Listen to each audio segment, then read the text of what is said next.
Nunca pensé que un billete arrugado en el fondo de mi bolso podría destruir mi vida entera. 3 meses atrás lo compré para huir, y no era de vacaciones. No era un impulso. Era mi única salida de un secreto que, si salía a la luz, lo perdería todo. Y ahora, mientras escucho a mi esposo llegar a casa, ese billete vuelve a quemar entre mis dedos. En Valencia, Ana, de 42 años, había aprendido a vivir dentro de una rutina tan precisa que podía adivinar la hora solo por el sonido de las llaves de su marido entrando en la cerradura. Llevaba 17 años casada con Javier, un hombre correcto, trabajador y atento, pero con quien, desde hacía tiempo, las conversaciones se limitaban a listas de la compra, recordatorios médicos y facturas por pagar. No había discusiones, tampoco gestos de afecto espontáneos. La calma se había convertido en una pared invisible entre ellos. Esa mañana de febrero, el cielo estaba cubierto y el aire olía a lluvia próxima. Ana se había quedado junto a la ventana con el café enfriándose en la mesa. No esperaba a nadie. El golpe en la puerta la sobresaltó. Al abrir, se encontró con un joven que cargaba una caja de herramientas y un papel con una dirección escrita a mano. «Vengo a reparar el tejado», dijo con voz firme, aunque con un matiz despreocupado, como si todo le resultara fácil. Ana dudó unos segundos. No recordaba haber solicitado reparaciones. Él explicó que la empresa había recibido el aviso la semana anterior y que solo venía a terminar el trabajo antes de que la lluvia complicara todo.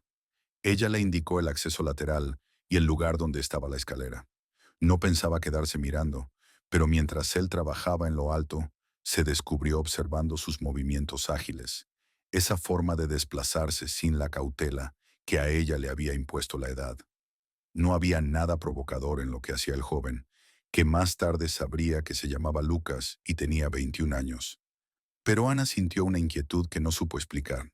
Él no parecía notar su mirada, concentrado en revisar cada teja suelta y asegurarlas con golpes secos de martillo. Ana, fingiendo limpiar la encimera, lo vigilaba de reojo por la ventana. Cuando bajó del tejado, Lucas pidió un vaso de agua. El roce breve de sus manos al pasarle el vaso le provocó una descarga eléctrica que no quiso reconocer. Él sonrió de forma directa, sin exageraciones, y se marchó diciendo que volvería al día siguiente para revisar los últimos detalles. Esa noche, con Javier fuera por un viaje de trabajo, Ana se acostó sola. Intentó leer, pero la mente volvía una y otra vez a la imagen de Lucas sonriendo. Se sintió ridícula. Tenía una vida hecha, responsabilidades, una edad en la que, se decía, una simple atención de un desconocido no debería alterarla. Y sin embargo, algo en su interior se había movido. Al día siguiente, al vestirse, eligió sin pensarlo una blusa que no usaba desde hacía años. No era para él, se dijo, sino para ella misma. Pero mientras se servía el café, se descubrió acomodándose el cabello con una intención que la hizo sonreír sola, incómoda y expectante. El golpe en la puerta llegó puntual. Era Lucas, con la misma caja de herramientas y un saludo breve. Subió al tejado sin perder tiempo. Ana, otra vez, lo observó desde la ventana, diciéndose que solo era curiosidad, pero en realidad estaba comparando su energía con la suya, recordando una juventud en la que ella también se movía sin medir cada paso.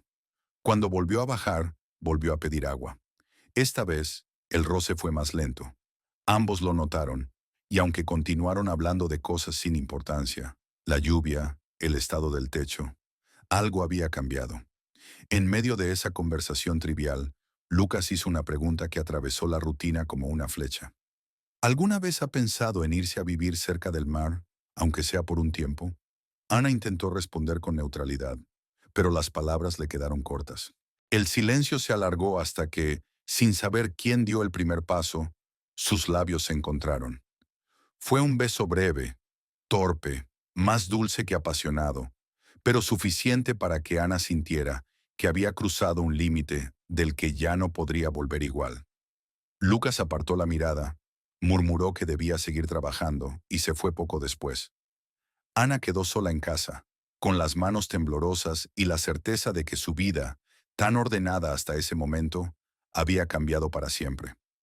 La mañana después del beso, Ana se despertó antes de que sonara el despertador. La casa estaba en silencio. Se sentó en el borde de la cama, repasando una y otra vez ese instante en la puerta de la cocina.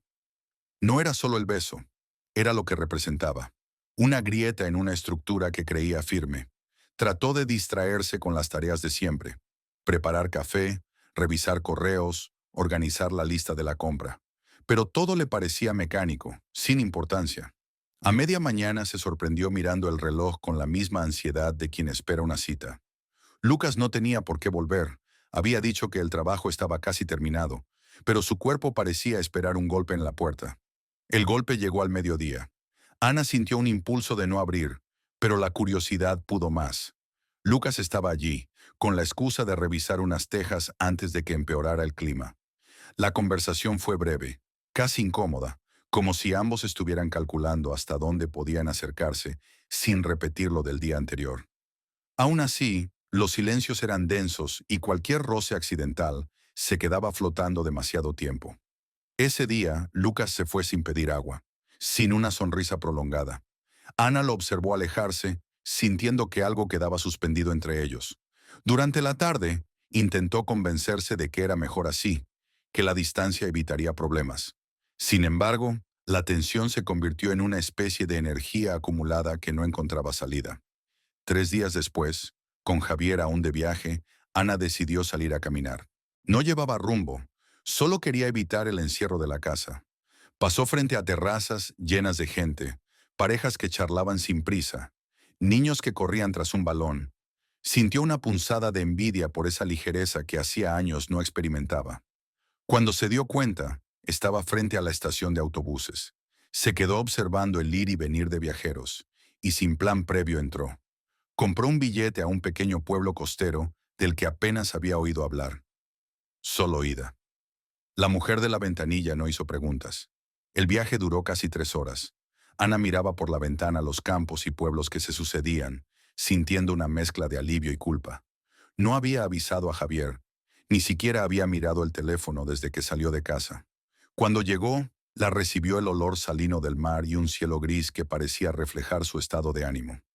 Encontró un hotel modesto frente a la playa. Pagó por una noche y subió a la habitación. Solo entonces revisó el teléfono. Mensajes de Javier preguntando cómo iba el día y uno de Lucas, escueto, que decía, «Está bien». Ana no respondió a ninguno. Esa noche salió a caminar por el paseo marítimo. Las calles estaban casi vacías. El viento arrastraba el sonido de las olas y el frío le obligaba a meterse las manos en los bolsillos. Se sentó en un banco mirando el agua, preguntándose qué hacía allí realmente. No había venido por Lucas, ni para castigar a Javier. Había huido de una versión de sí misma que no soportaba. A la mañana siguiente, en el comedor del hotel, se encontró con una mujer que le resultó vagamente familiar. Tardó en reconocerla. Habían coincidido años atrás en un curso de pintura que Ana abandonó a medias. La mujer le sonrió con una naturalidad que la desarmó. Hablaron unos minutos, lo suficiente para que Ana recordara quién era antes de perderse en la rutina. Una persona con proyectos, con entusiasmo, capaz de crear algo por puro gusto. Volvió a su habitación con una sensación extraña. Desde la ventana, miró el mar gris y pensó que quizá aún podía recuperar algo de esa mujer que había sido. Pero sabía que volver a Valencia significaba enfrentarse a todo lo que había dejado en pausa. Su matrimonio, la tensión con Lucas y el hecho de que un solo billete de autobús podía convertirse en una prueba peligrosa si caía en las manos equivocadas. Guardó el billete en el bolsillo lateral de su bolso. Creyó que allí estaría seguro, fuera de la vista de cualquiera. No imaginaba que, semanas después, ese pequeño rectángulo de papel reaparecería para ponerla contra las cuerdas. El día que Javier regresó antes de lo previsto, Ana estaba ordenando el bolso para sacar los tickets del supermercado. El billete de autobús, que había guardado semanas atrás en un bolsillo lateral, apareció como si el forro lo hubiera empujado hacia afuera. Lo dobló con rapidez y lo escondió en un cajón de la entrada, segura de que tendría tiempo de decidir qué hacer con él. «He terminado antes en Madrid», dijo Javier dejando las llaves. «¿Todo bien?» Ana respondió que sí, demasiado rápido. Él la miró un segundo más de lo normal y fue a la cocina a beber agua. Parecía tranquilo, pero había algo distinto en su forma de preguntar por el día. Ella evitó detalles. Preparó café. Él dijo que prefería té. El intercambio fue cortés y frío, como dos personas que evitan una explosión. Javier fue al cajón en busca de una libreta. Volvió con el billete en la mano. ¿Cuándo fuiste a este pueblo?, preguntó sin subir la voz. Ana sintió un vacío en el estómago. Podía inventar una visita a una amiga, un error en la fecha, un papel viejo.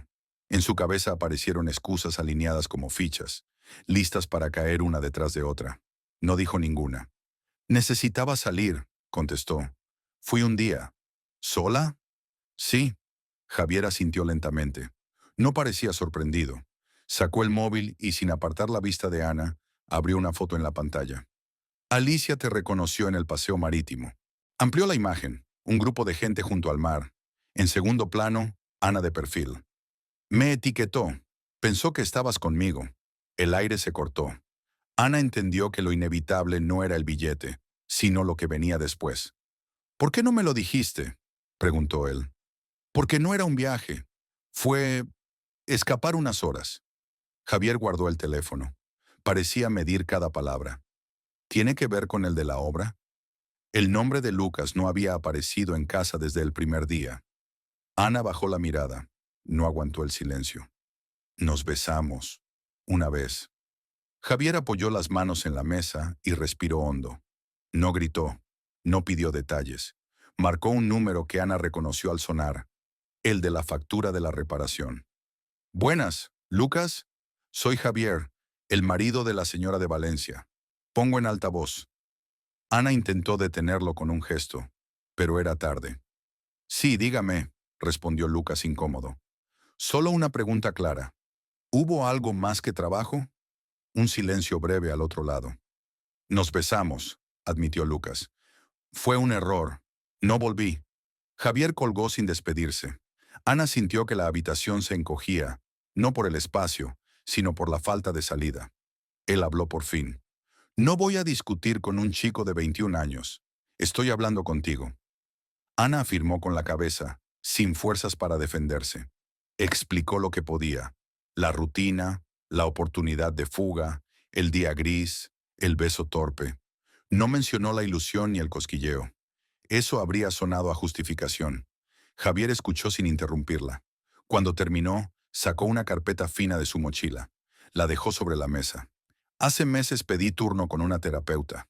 No te lo dije. Pensé que era mío, que la distancia era mía. También te mentí. El viaje a Madrid duraba hasta mañana.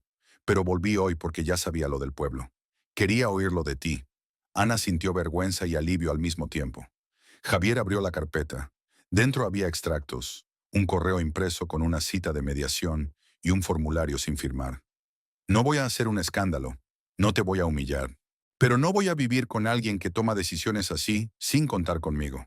Tocó el papel. Mediación. Podemos intentarlo, con reglas. O podemos separarnos y hacerlo bien, sin destruirnos. Ana respiró hondo. La palabra separarnos no la golpeó como esperaba. La atravesó como una conclusión obvia que llevaba demasiado tiempo aplazada. Quiero hablar, dijo. Intentarlo con un profesional. No por Lucas, ni por salvar la fachada. Por nosotros. Javier la observó. Asintió. Una condición, añadió. Sinceridad total desde hoy. Y otra. El chico no vuelve a entrar en esta casa. Ni al techo, ni a la puerta, ni a tu teléfono. Si aparece, me lo dices. Si vuelves a irte sin avisar, se acabó. Ana aceptó. Sabía que no podía prometer que la chispa desaparecería de inmediato, pero sí podía prometer actos. No escribir, no buscar, no huir. Deja el billete ahí, dijo él. No lo tires, lo llevaremos a la sesión. Fue un gesto extraño. Conservar la prueba en lugar de esconderla. Ana entendió el mensaje. No había amenazas. Había una elección. Seguir tapando o abrir todo y asumir las consecuencias. Al día siguiente, se presentaron en la consulta. La terapeuta les pidió que contaran la semana como si fueran testigos. Javier habló sin dramatizar, describiendo hechos. Ana no usó eufemismos. La profesional les señaló patrones que ninguno veía. Meses de silencio activo, turnos para evitarse, decisiones unilaterales que habían normalizado. Les dejó tareas concretas y una regla clara. No revisar teléfonos, no vigilar, sí preguntar y responder. Transparencia pactada, no control. A la salida, Javier recibió un mensaje de un vecino. El chaval de la obra dejó otra factura para firmar. Ana sintió un pinchazo. Javier contestó con un no. Trabajo terminado. Luego le pasó el móvil a Ana para que leyera. Era un acto simple, pero contenía una decisión. Cortar el hilo antes de que se volviera cuerda. Esa noche, ella guardó el billete en una caja junto con el formulario de mediación. No era un trofeo ni un recuerdo. Era una frontera. Javier cerró la caja y la llevó al altillo del trastero. Ninguno dijo nada más. El clímax no fue un grito ni una puerta cerrada de golpe. Fue la certeza, compartida, de que ya no había espacio para ambigüedades. Desde ese punto, todo lo siguiente tendría consecuencias medibles. Una llamada, una omisión, una salida sin avisar. Sobre esa línea, los dos quedaron frente a frente, sin intermediarios, con el papel arrugado encima de la mesa y la decisión de no mirar hacia otro lado. El sobre blanco apareció una mañana sobre la mesa de la cocina. Ana lo vio al entrar, con el café todavía en la mano. No había remitente, solo su nombre escrito a bolígrafo. Lo abrió con cautela, y dentro encontró una copia del billete de autobús que había comprado semanas atrás, acompañada de una nota breve. Pensé que ibas a contármelo tú misma. La caligrafía era de Javier.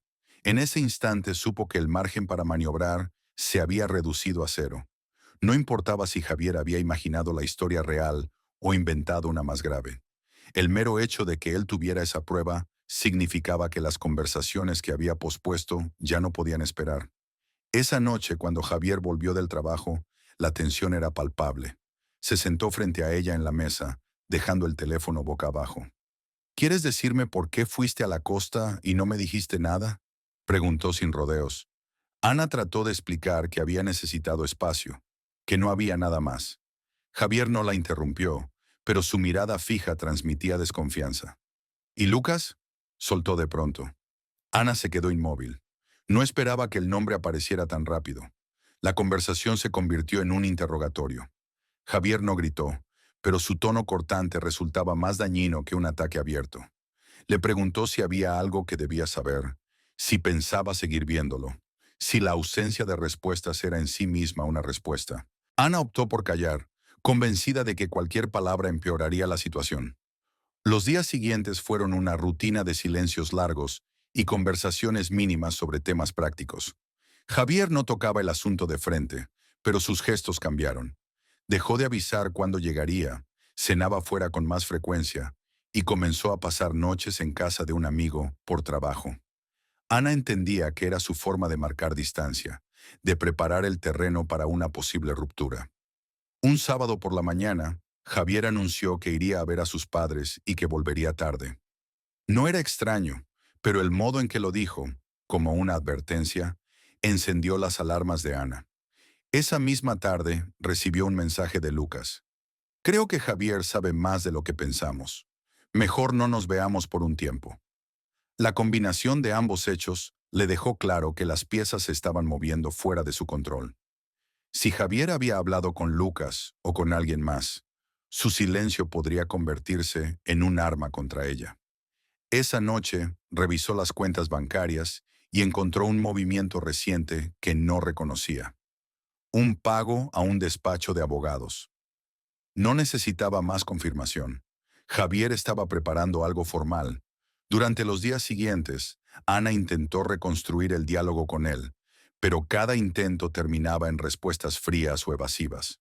Finalmente, un martes por la noche, Javier dejó un sobre en su lado de la cama. Dentro había un borrador de acuerdo de separación. No había discusiones, ni ultimátums, ni promesas de reconsiderar. Era un documento seco, con plazos y condiciones. Lo que más le impactó no fue el contenido, sino la firma de Javier ya estampada al final. No pedía su opinión, solo su conformidad o su rechazo. Era un cierre anunciado sin margen para negociar. Ana pasó la noche en vela, con el papel sobre la mesa.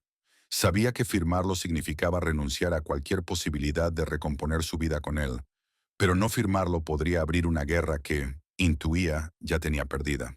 Al amanecer, aún sin tomar una decisión, Comprendió que el control había cambiado de manos definitivamente. Lo que empezara como un momento de escape y confusión, ahora se había transformado en un proceso legal que la dejaría sola, con un relato en el que ella apenas tendría oportunidad de defenderse. Ana no firmó el documento aquella mañana, lo devolvió a Javier sin un comentario y se encerró en el dormitorio. Necesitaba tiempo para entender qué quería, más allá del miedo a perderlo todo. 2 días después, él le propuso algo distinto. Acudir de nuevo a mediación, pero esta vez con un plazo claro.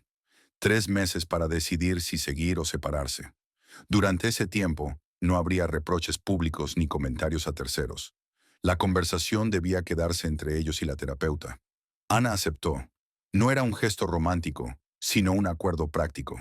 Sabía que, de llegar el final, al menos evitarían arrastrar el conflicto por meses o años.